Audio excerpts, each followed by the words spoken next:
Hey guys, I'm John, and today we're here at the Mishimoto garage to install the Mishimoto Direct Fit Oil Cooler Kit on our 2015 Ford Mustang EcoBoost. If you're interested in checking out some more awesome behind-the-scenes videos, click subscribe on our YouTube channel.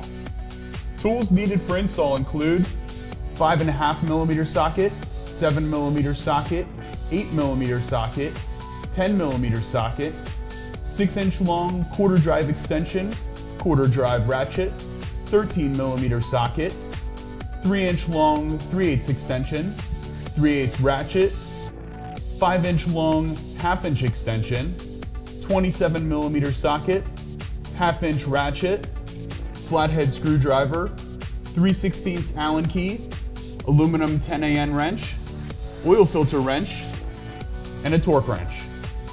Install time is about 2 hours.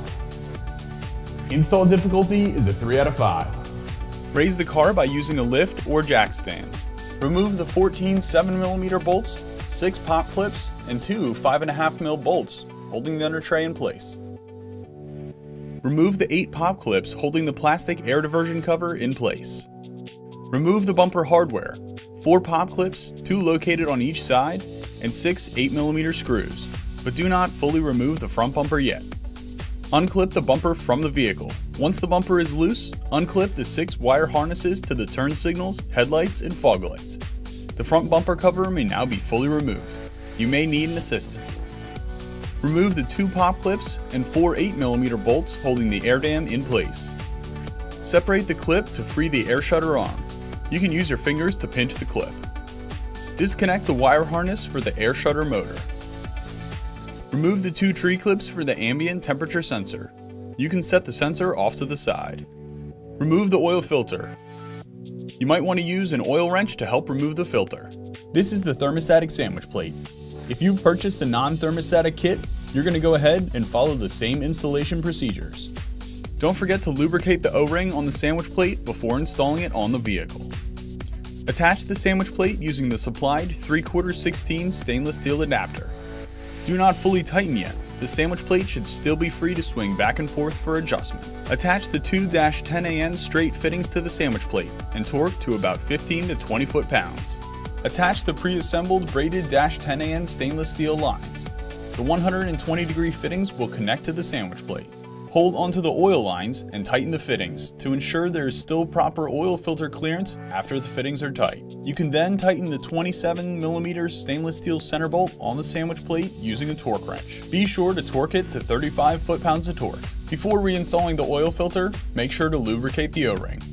Route the oil lines next to the steering rack, but away from the moving steering shaft.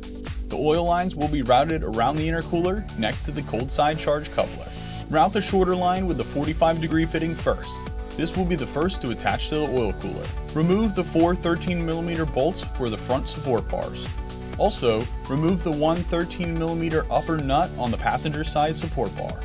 Using the supplied 6 10mm bolts and nuts, attach the 3 direct fit brackets to the oil cooler starting at the top of the cooler.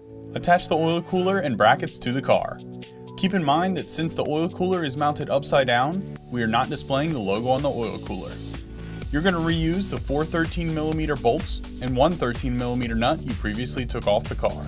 First, start threading the 45-degree fitting on the short line to the oil cooler. Then, attach the longer hose with the 90-degree fitting to the opposite side of the oil cooler. Now tighten both fittings with an aluminum 10AN wrench. While tightening the fittings, be careful of damaging the AC condenser core. Using a 3/16 Allen key, attach the oil line stay. It's best to attach the oil line stay between the front sway bar and radiator shroud for best results. Reattach the air dam to the front of the vehicle using the 2 pop clips and 4 8mm bolts. Make sure to route the air shutter arm around the front crash beam.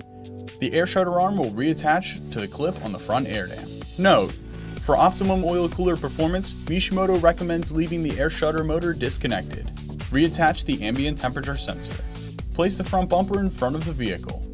Reconnect the 6 wire harnesses to the turn signals, headlights, and fog lights. Reinstall the front bumper. Make sure the bumper clips into the slots by the headlight housings. Check for any pinched wires or plastic trim before fastening the 4 pop clips and 6 8mm screws. Reattach the plastic air diversion cover using the 8 pop clips. We attach the under tray using the 14 7mm bolts, 6 pop clips, and 2 5.5mm bolts. Now is when you're going to want to double check the front bumper hardware for tightness, and also recheck the oil line fittings on the sandwich plate before lowering the vehicle. Check the oil. This kit will require adding an additional 3/4 quart to the system. Now that you've installed your new Mishimoto direct fit oil cooler kit, double check that all your connections are tight and take the car for a test drive. If you've enjoyed this install video, check out our 2015 Mustang EcoBoost channel on YouTube.